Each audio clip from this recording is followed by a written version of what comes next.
여러분 안녕하십니까? 시중은행의 전세대출 금리가 어제 기준 5%에 육박했습니다. 전세대출 이자가 월세보다 비싸지는 현상까지 나타났는데요.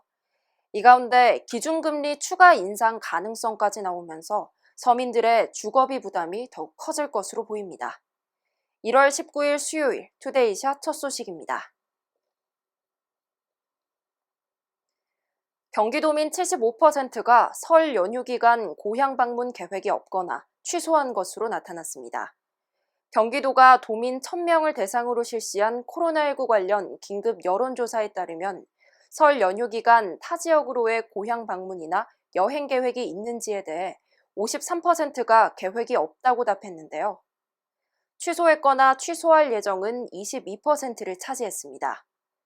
한편 설 연휴가 끝나는 2월 6일까지 3주간 적용되는 현행 사회적 거리두기 조정안에 대해서는 도민 43%가 현 수준이면 충분하다고 응답했습니다. 용인시가 경기용인 플랫폼시티 도시개발 의혹과 관련해 사실이 아니라고 반박했습니다. 최근 한 시민단체에 용인 플랫폼시티 개발의 천문학적 이익을 경기주택도시공사 등 측근들이 장악한 기관에 몰아가도록 설계해 제2의 대장동 사태가 야기될 수 있다는 주장이 제기된 바 있는데요.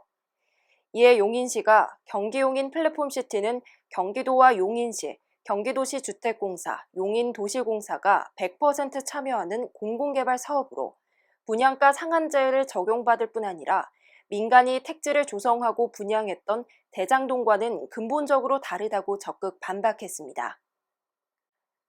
송도와 청라 신도시의 대중교통 이용률이 인천시 평균보다 떨어지는 것으로 나타났습니다. 인천연구원은 인천시 교통정책 변화와 통행 행태 분석 결과 보고서를 발표했는데요.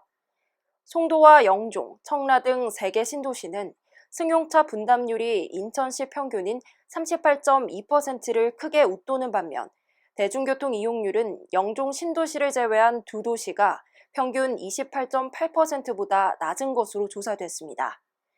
이는 3개 신도시의 입지 특성상 버스의 우회 노선이 많아 원도심과 비교해 굴곡도가 높고 철도망 접근성도 좋지 못한 영향으로 분석됩니다.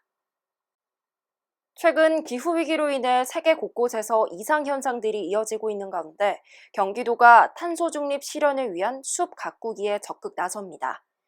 경기도는 오늘 올해 산림시책을 발표했는데요. 탄소 흡수량 최대화와 미세먼지 저감을 위한 8,780헥타르 규모의 생육단계별 숲 가꾸기를 추진한다고 밝혔습니다.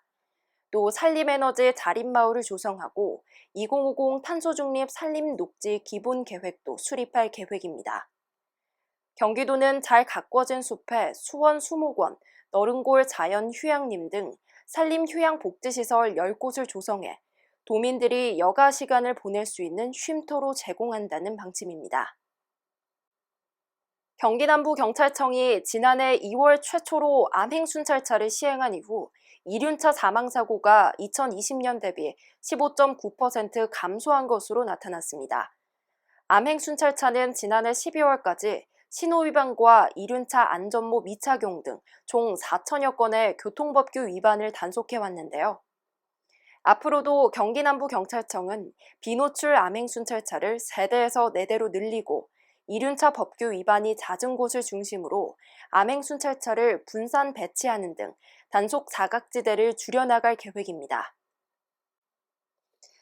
이건 제가 오늘 마트에서 물건을 사고 받은 영수증인데요. 오늘부터 마트에서 이런 종이 대신 전자영수증을 받으면 100원을 환급받을 수 있습니다.